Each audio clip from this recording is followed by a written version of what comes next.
शारजापुर नाम के गांव में श्याम नाम का हलवाई रहा करता था। घर में उसकी पत्नी राधा, बड़ा बेटा अनिल और बेटी रश्मि रहा करती थी। श्याम की दुकान के पास पड़ोसी रघु का ठेला लगा करता था। वो भी अलग अलग किस्म के पदार्थ बनाकर बेचा करता था। शाम को उसकी पत्नी राधा उसके काम में बहुत मदद किया करती थी और साथ ही में वो घर गृहस्थी भी संभाला करती थी। एक दिन शाम की दुकान पर उसका बेटा अनिल आया और बोला, पिताजी, मेरा स्कूल में पहला नंबर आया है। सच में बेटा? ये लो, तुम कचौरी और जलेबी खाओ। पिताजी, इसका अव्वल नंबर आया तो आप इसे कचौरियाँ दे रहे हो, और मेरा अव्वल नंबर आया तो मुझे कोई पूछता ही नहीं। अरे मैं तो भूल ही गया, मेरी राजकुमारी के नंबर भी कभी कम आ सकते हैं क्या? मुझे इस अनिल से ज्यादा चाहिए। अच्छा ले लो, मगर मेरा एक काम करना पड़ेगा। कौन सा काम पिताजी? माँ को बोलना 5 किलो गुलाब जामुन बनाकर तैयार रखना। अब दोनों बच्चे कचौरी और जलेबी खाकर घर चले जाते हैं। रघु की लड़की प्रिया भी उन दोनों के साथ पढ़ा करती थी, मगर शाम की तरक्की और उसके बच्चों का अव्वल नंबर आता देख रघु बहुत जलता था। उसी दिन राधा राशन लाने के लिए बाजार जाती है। बहुत तेज धूप होने के कारण राधा को चक्कर आ जाता है और वो एक जगह पर बैठ जाती है। थोड़ी देर बाद वो घर जाने के लिए निकलती है। अब राधा घर पहुंचकर आराम करने लगती है। कुछ देर बाद राधा के बच्चे घर पर आते हैं और राधा को देखकर बोलते हैं, क्या हुआ है माँ तुम्हें? बेटा चक्कर आ गया था, जरा फैन लगा दो, मुझे बहुत गर्मी हो रही है। लगाया माँ फैन, उस फैन की हवा भी नहीं लगती। राधा और अनिल अपनी माँ को पेपर से हवा देते हैं। थोड़ी देर बाद शाम घर आता है। क्या हुआ है तुम्हें राधा, ऐसे लेटी हुई हो? मुझे जरा चक्कर आ गया था, इसीलिए लेटी हूँ। अरे जरा उठो, वो 5 किलो गुलाब जामुन बनाने हैं, चलो। तुम्हें मेरी नहीं, तुम्हें गुलाब जामुन की पड़ी है। ये फैन है कि हवा नहीं फेंकता। तुम्हें बोला तो तुम कूलर भी नहीं ले आते। अरे ठीक है भाग्यवान, कल ही कूलर ले आता हूँ। अगले ही दिन शाम उसके घर एक नया कूलर लेकर आता है। उसकी पत्नी अब खुश होकर उसके दुकान के सारे काम कूलर के सामने बैठकर करने लगी। अब राधा और श्याम बहुत खुश रहने लगे। ऐसे ही एक दिन उनका पड़ोसी रघु उनके घर आता है। अरे तेवर तो देखो इन गरीबों के, कूलर लाए हैं घर में। अरे आओ रघु, कैसे आना हुआ? अरे दोस्त, तुमसे मिलने आया हूँ। अच्छा बैठो, ये लो चाय। धन्यवाद दोस्त, तुम ही मेरे सच्चे दोस्त हो। अरे श्याम, ये इतना महंगा कूलर कैसे लिया तुमने? अरे राधा को काम करने में बहुत कठिनाइयां आ रही थी, इसलिए कूलर ले लिया। अच्छा, सही किया भाई। चलो मैं चलता हूँ। रघु शाम के घर से निकलकर मन ही मन जलता है और उसे नुकसान पहुंचाने के बारे में सोचने लगता है। अगली सुबह उठकर वो एक मच्छर मारने का स्प्रे लेता है और शाम की बनाई कचौरी और जलेबी पर डाल देता है। हर रोज की तरह लोग उसकी दुकान पर भीड़ करते हैं। बहुत सारे लोग कचौरी और जलेबी खरीद कर खाने लगते हैं। कुछ ही देर बाद लोगों के पेट में दर्द होने लगता है। कुछ लोगों को उल्टियां होने लगती है। अब लोग शाम से सवाल पूछने लगते हैं और गुस्से में आकर शाम को बहुत मारने लगते हैं। लोग शाम की इतनी मार पिटाई करते हैं कि वो सीधा अस्पताल जाता है। कुछ लोग ये खबर राधा को देते हैं। अरे राधा, श्याम भाई साहब को किसी ने बड़ी बेरहमी से मारा है। अब उन्हें सरकारी अस्पताल में भर्ती किया गया है। राधा ये खबर सुनकर बहुत रोने लगती है। उसे समझ नहीं आता कि अब वो क्या करे। राधा सीधे हॉस्पिटल में चली जाती है। अजी, ये क्या हुआ है? आपको गांव के लोगों ने क्यों मारा? श्याम इस सदमे से कोमा में चला जाता है, लेकिन राधा के पास उसका इलाज करने के लिए पैसे भी नहीं होते। अब राधा मायूस होकर घर चली आती है। राधा को देख उसके बच्चे उससे पूछते हैं, माँ, पिताजी कहाँ पर हैं? वो तुम्हारे साथ क्यों नहीं आए? पिताजी को डॉक्टर ने आराम करने को बोला है, इसीलिए वो अस्पताल में आराम कर रहे हैं। अब तुम सब सो जाओ। राधा बच्चों को खाना खिलाकर सुला देती है और रात के समय सोचते सोचते रोने लगती है। तभी एक आवाज आती है, राधा राधा, रो नहीं। कौन है? राधा, मैंने तुम्हें आवाज दिया है। मैं कूलर हूँ, एक जादुई कूलर। पहले रोना बंद करो और बताओ क्या हुआ है। हे जादुई कूलर, मेरे पति के साथ क्या हुआ है मुझे कुछ पता नहीं है। उन्हें लोगों ने बहुत मारा है, जिसकी वजह से वो कोमा में है, और उनका इलाज करने के लिए मेरे पास पैसे भी नहीं है। अब मैं क्या करूँ जादुई कूलर? राधा, पहले रोना बंद करो। कूलर उसके सामने 1 लाख रुपए रख देता है और उसे राधा को लेने के लिए कहता है, ये पैसे मैं कैसे ले सकती हूँ? ये मेरे नहीं है। मैं गरीबों की मदद करता हूँ, इसलिए तुम्हें ये दे रहा हूँ। इसे लेकर तुम शाम का इलाज करना। राधा कूलर को धन्यवाद देकर वो पैसे ले लेती है और शाम को अच्छे अस्पताल में भर्ती करवाकर उसका इलाज करवाती है। कुछ दिनों बाद शाम ठीक हो जाता है और घर आता है।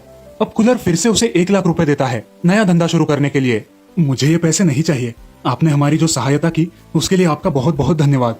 ये अच्छे काम के लिए है, तुम ले लो।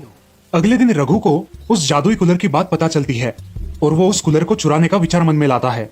उसी रात रघु वो कूलर चुरा लेता है और अपने घर ले जाकर छुपा देता है। अच्छा हुआ अब ये कूलर हमारे घर आ गया। अब मैं जितना चाहूँ उतना पैसा कमा सकता हूँ। हे जादुई कूलर, मुझे 1 लाख रुपए दे दे। जादुई कूलर से पैसे मांगते ही उस कूलर से धुआं निकलना शुरू होता है। रघु का पूरा घर धुएं से भर जाता है और उसे सांस लेने में भी तकलीफ होने लगती है। ये क्या हो रहा है? जादुई कूलर से पैसे की वजह धुआं क्यों निकल रहा है? लालची रघु, अगर तुमने खुद जाकर शाम से माफी नहीं मांगी तो मैं तुम्हें जलाकर राख कर दूंगा और तुम्हें समझ भी नहीं आएगा कि क्या हुआ है। मुझे सब पता है कि तूने मच्छर मारने की दवा मिठाइयों पर डालकर लोगों को बीमार किया है। अब तू बताता है या फिर मैं बताऊं? नहीं नहीं, मैं सब सच सच बता दूंगा, मैं माफी भी मांगूंगा। अब रघु शाम के घर कूलर लेकर जाता है और शाम से घटा पूरा किस्सा विस्तार से बताता है। अरे, हमारा कूलर तुम्हारे पास क्या कर रहा है? मैं इसे चुरा कर अपने घर ले गया था और इस कूलर ने मेरी आंखें खोल दी। ये सब मेरा किया कराया है। तू जो चाहे वो सजा मुझे दे सकता है। मगर तूने ऐसा क्यों किया? मैं लालच में आ गया था और तुझसे जलता था, इसलिए मैंने ये कदम उठाया। आज से तेरी मेरी दोस्ती खत्म। शाम पुलिस कंप्लेंट करके रघु को अपने किए की सजा दिलवाता है और अपने घर आए हुए जादुई कूलर का धन्यवाद करता है। हे जादुई कूलर, तुम्हारा बहुत बहुत धन्यवाद। आज तुम्हारी वजह से मेरा घर और मेरी तबीयत सही सलामत है। शाम और उसकी पत्नी उस जादुई कूलर की सहायता से घर के सारे काम करते हैं और इतना ही नहीं, वो गांव के सभी गरीबों की मदद भी करने लगते हैं। इस कहानी से हमें ये सीख मिलती है कि कभी भी किसी की तरक्की से जलना नहीं चाहिए। जो करना है वो अपने बलबूते पर करना चाहिए। जमशेदपुर नाम के राज्य में राम नाम का आदमी अपने परिवार के साथ रहता था। उसकी दूसरी पत्नी रजनी और पहली पत्नी की बेटी राधा और रजनी की बेटी दिशा घर में रहा करती थी। राम कड़ी मेहनत किया करता था। पत्नी रजनी उसकी बेटी दिशा का अच्छा लालन पोषण किया करती थी, लेकिन राधा का हमेशा तिरस्कार करती थी क्योंकि वो सौतेली लड़की थी। ये बात राम की नजर में आती, मगर वो कुछ बोलता तो दोनों के बीच हमेशा झगड़ा हो जाता और ये बात राधा को बिल्कुल पसंद नहीं थी। वो अपने पिता को हमेशा समझाती और उन्हें चुप रहने कहती। आप मेरे साथ हो ना, फिर माँ से क्यों झगड़ा करते हो? अरे, वो तुमसे सौतेला व्यवहार करती है, उसे अकल नहीं है कि तुम कितनी अच्छी हो। आप माँ से लड़ते हो, ये मुझे अच्छा नहीं लगता। अच्छा, नहीं लड़ूंगा, ठीक है। कुछ दिनों बाद राम जंगल में लकड़ियां तोड़ने जाता है। बारिश का मौसम होता है। जंगल जाने के बाद जोर की बारिश होने लगती है, बिजलियां कड़कने लगती है और दुर्भाग्य से एक कड़कती बिजली राम के ऊपर गिरकर राम की मौत हो जाती है। अब उसके परिवार को चलाने के लिए कोई नहीं रहता और सारी जिम्मेदारी राधा के सिर पर आ जाती है। राधा अब घर के सारे काम करने लगी और बाहर कुछ काम मिले तो वो भी करने लगी। इस सब के बावजूद रजनी उससे सौतेला व्यवहार ही करती थी, लेकिन बेचारी राधा चुपचाप घर के सारे काम किया करती थी। काम करते समय अगर उससे कुछ गलती हो गई तो उसकी माँ उसे सजा देती थी। ऐसे ही एक दिन राधा आंगन में काम कर रही थी। उसकी माँ ने उसे आवाज दिया। अरे ओ राधा, कहाँ मर गई? ये काम कौन करेगा? आई माँ, अरे जल्दी आ, क्या कर रही है? हाँ माँ, बोलो क्या काम है? ये यहाँ पड़े कपड़े ऐसे ही पड़े रहने देने वाली है क्या? तुझे कपड़े नहीं धोने हैं क्या? जी माँ, वो रह गया, अभी करती हूँ। राधा अब कपड़े धोने बैठती है और कपड़े धोते धोते बहुत रोने लगती है। कपड़े धोने के बाद वो घर में चली जाती है। घर में जाते ही रजनी उसे बहुत भला बुरा कहती है। इतनी देर काम कर रही हो जैसे तुम्हारी माँ तुम्हें बहुत काम देती है। अब जल्दी जल्दी खाना बनाओ, मुझे बहुत जोरों की भूख लगी है। हाँ माँ, बहुत भूख लगी है, जल्दी खाना बनाओ। अब दिशा और रजनी एक जगह बैठकर गप्पे मारने लगते हैं और कुछ काम नहीं करते। ये सब देखकर राधा को बहुत बुरा लगता है, लेकिन वो अपना काम चुपचाप करने लगती है। ऐसे ही एक दिन राधा आंगन में कुछ लकड़ियां काट रही थी और तभी उसके हाथ में चोट लग गई। वो जोर जोर से रोने लगी। उसकी आवाज सुनकर उसकी माँ और उसकी बहन वहाँ आई। क्या हुआ, क्यों चिल्ला रही हो? उसके हाथ में खून देख दिशा बोलती है। दीदी को कुछ लगा है? अरे कुछ नहीं हुआ है, काम करने में उतनी ही छूट मिल जाती है, इसीलिए ये नाटक कर रही है। और ऐसा कहकर रजनी वहाँ से चली जाती है, लेकिन दिशा उसे हल्दी लगाती है। धन्यवाद दिशा। अब दिशा वहाँ से चली जाती है और राधा अपनी माँ की याद निकालकर रोने लगती है। अगले दिन राधा फिर से काम करने लगती है। उसके हाथ में बहुत दर्द होता है, फिर भी वो काम करती ही रहती है। वो कुएं में से पानी निकालने जाती है और गलती से उसके हाथ से बाल्टी पानी में गिर जाती है। जोर से आवाज होती है। वो आवाज सुनकर रजनी बाहर आती है। क्या हुआ कलमुही, अब क्या नुकसान किया तूने? मेरा तो तू नुकसान ही कर रही है। कुछ नहीं माँ, हाथ से बाल्टी गिर गई। और कर नुकसान, जा चल बाल्टी निकाल कर ला। मुझे तैरना नहीं आता माँ, मुझे डर लगता है पानी से, मैं नहीं जाऊंगी। तू मुझे क्या पागल समझी है क्या? राधा बहुत रोने लगती है, फिर भी उसकी माँ उससे बहुत भला बुरा कहती है और अगर बाल्टी नहीं मिली तो घर में ना आने के लिए बोलती है। अब राधा के सामने कुएं में कूदने के अलावा कोई उपाय नहीं बचता। वो भगवान का नाम लेती है और एक रस्सी की मदद से कुएं में उतरने लगती है। वो बहुत गहराई तक पानी में उतरती है, मगर उसे कोई बाल्टी नजर नहीं आती। वो और अंदर जाती है। अनजाने में वो एक सुंदर तालाब में आ जाती है। वो तालाब से बाहर निकलती है और उस तालाब के बाहर की दुनिया देखकर बहुत खुश हो जाती है। बाहर निकलने के बाद वहाँ के रास्ते पर उसे एक सेब का पेड़ दिखाई देता है जो रो रहा था। राधा उस पेड़ के पास जाती है और उससे बात करती है। हे सेब के पेड़, तुम क्यों रो रहे हो? क्या हुआ है तुम्हें? बेटी, मेरा ये पेड़ सेब के वजन से झुक गया है और मेरी टहनियाँ भी झुक गई है। इससे मुझे बहुत दर्द हो रहा है। क्या तुम मुझ पर लगे इन सेब को निकालोगी? क्यों नहीं पेड़, मैं अभी निकाल देती हूँ। ऐसा कहकर राधा उस पेड़ से सारे सेब निकाल लेती है। अब वो पेड़ बहुत हल्का महसूस करता है और राधा से कहता है, धन्यवाद बेटी, तुमने मेरी बहुत बड़ी मदद की है। अब मुझे हल्का हल्का महसूस हो रहा है। बेटी, तुम अब इस रास्ते से आगे जाओ। राधा उस पेड़ को धन्यवाद देके आगे बढ़ती है। आगे बढ़कर उसे एक गाय दिखाई देती है जो लंगड़ कर चल रही थी। वो गाय लंगड़ते हुए उसके पास आई और राधा से कहा, बेटी, क्या तुम मेरी थोड़ी मदद कर दोगी? हाँ करूँगी ना, बताओ क्या मदद करूँ मैं आपकी। मेरे पैर में कांटा चुभा है, क्या उसे निकाल दोगी? बहुत मदद होगी तुम्हारी। हाँ मैं निकाल देती हूँ। राधा गाय के पैर से कांटा निकाल देती है। कांटा निकालते ही गाय को बहुत अच्छा लगता है और गाय उसे आशीर्वाद देती है। मुझे मदद करने के लिए धन्यवाद।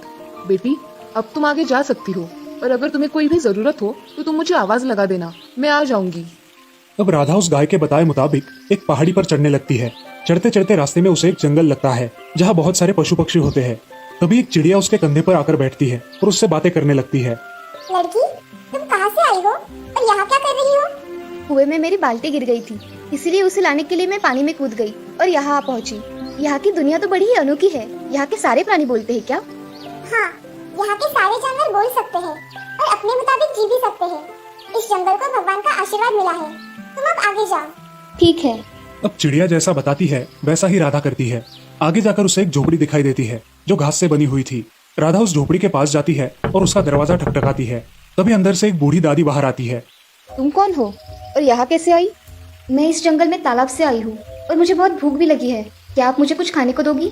मैं तुम्हें खाना दूंगी, मगर उसके बदले में तुम्हें मेरा एक काम करना होगा। कौन सा काम करना होगा मुझे? तुम्हें घर की साफ सफाई करनी होगी और साथ ही साथ खाना भी बनाना होगा। हाँ मैं कर लूंगी दादी, मुझे ये सारे काम आते हैं। दादी मैं ये सारे काम करूंगी। दादी उसे खाने के लिए खाना देती है और राधा अब दादी के साथ ही उस झोपड़ी में रहने लगी। वो घर के सारे काम करने लगी और दादी को भी उससे लगाव होने लगा। ऐसे ही एक दिन राधा जंगल में घूम रही थी। वहाँ उसे एक सुंदर राजकुमार दिखाई दिया और देखते ही उसे वो पसंद आ गया। अब राधा बस उस राजकुमार के ही सपने देखने लगी। क्या सोच रही हो बेटी? तुम कुछ खोई खोई सी हो।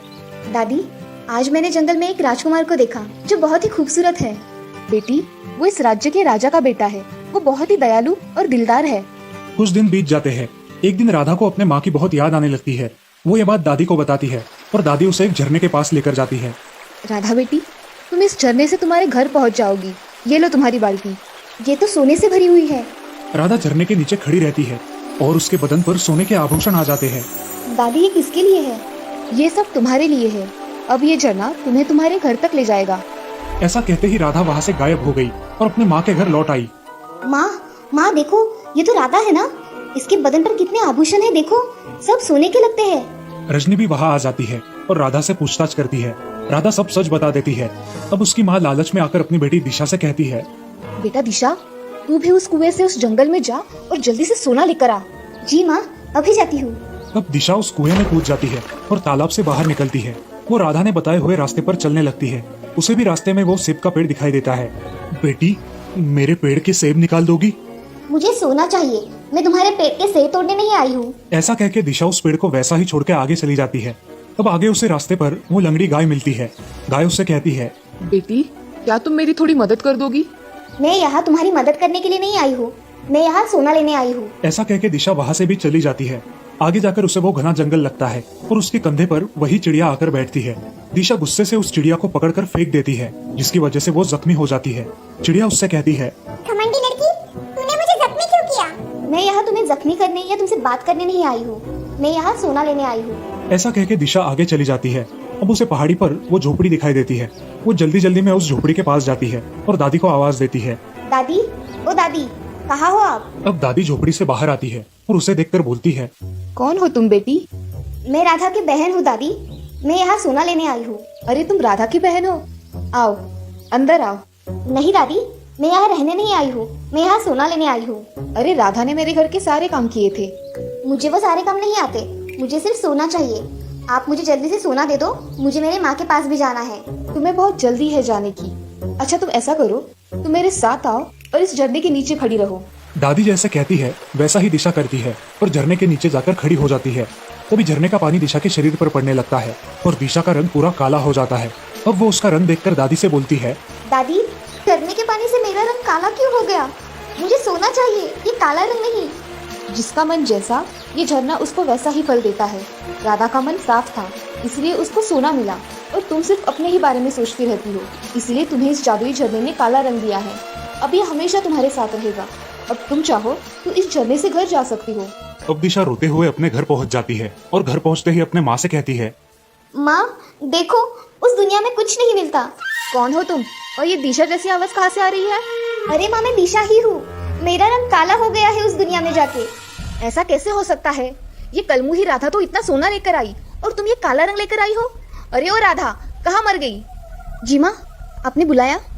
तूने मेरी दिशा को झूठ मूठ का बताया था ना? नहीं माँ, मैंने तो सही सही बताया था। ये ऐसा कैसे हुआ मुझे नहीं पता। अब रजनी उसकी बेटी के साथ ऐसा होने के बाद राधा से और बुरा व्यवहार करने लगी। वो अब दिन रात राधा से काम करवाने लगी। राधा का सारा सोना उसने अपने पास रख लिया और राधा को रोज परेशान करने लगी। ऐसे ही एक दिन राधा उस दुनिया के वो सुनहरे पल याद कर रो रही थी। उसे वो गाय, वो पंछी और दादी, इन सब की याद आ रही थी। राधा को उस राजकुमार की भी बहुत याद आ रही थी। अब राधा ने तय किया कि उसे उस दुनिया में वापस जाना है। राधा ने उस गाय को आवाज दी, हे जादुई गाय, क्या तुम सुन सकती हो? मुझे यहाँ से ले जाओ। अब वो जादुई गाय वहाँ आ जाती है और तभी क्या हुआ है बेटी, तुम ऐसे रो क्यों रही हो? क्या आप मुझे आपकी दुनिया में ले जा सकती हो हमेशा के लिए? हाँ बेटी, ले जा सकती हूँ। चलो चलते हैं, तुम मेरी पीठ पर बैठो, हम वहाँ चले जाएंगे। राधा उस गाय की पीठ पर बैठकर उस जादुई दुनिया में वापस चली जाती है। अब गाय उसे उस जंगल में लेकर जाती है। वो जंगल एक बड़े नगर में परिवर्तित हो गया था। उसके बाद गाय उसे पहाड़ी पर लेकर जाती है जहाँ बूढ़ी दादी रहती थी। अब उस दादी की झोपड़ी की जगह एक बड़ा राजमहल था और वो दादी वहाँ की महारानी थी। दादी, ये सब ऐसा कैसे हो गया? राधा, ये एक बहुत बड़ा नगर है जहाँ हम सब रहते हैं। जब कोई अनजान आता है तो उसके लिए ये जंगल बन जाता है। क्या हुआ राधा, तुम ऐसे अचानक यहाँ कैसे आई? मेरी माँ मुझे बहुत परेशान करती है। मैं चाहती हूँ कि मैं हमेशा आप ही के पास रहूँ। मेरे बाबा जाने के बाद आप ही ने मुझे इतना प्यार किया है। आपसे मुझे बहुत प्यार मिला है, इसी वजह से मैं आपके पास रहना चाहती हूँ। ठीक है, तुम यहाँ हमेशा के लिए रह सकती हो राधा। तुम्हारा अच्छा स्वभाव हमें बहुत पसंद आया, इसीलिए मैं चाहती हूँ कि आप मेरे राजकुमार से शादी कर लो और हमेशा के लिए इस राज्य में राज करो। मगर मैं कैसे दादी? क्यों? तुम्हें पिछली बार राजकुमार पसंद आया था ना? वो राजकुमार मेरा पुत्र है। क्या तुम उससे शादी करना चाहोगी? हाँ। दादी अपने पुत्र को राधा से मिलाती है और उस राजकुमार को भी राधा देखते ही पसंद आ जाती है। अब उन दोनों की शादी धूमधाम से होती है और राधा उस नगर की महारानी बन जाती है और खुशी खुशी उस राज्य में अपना जीवन व्यतीत करती है।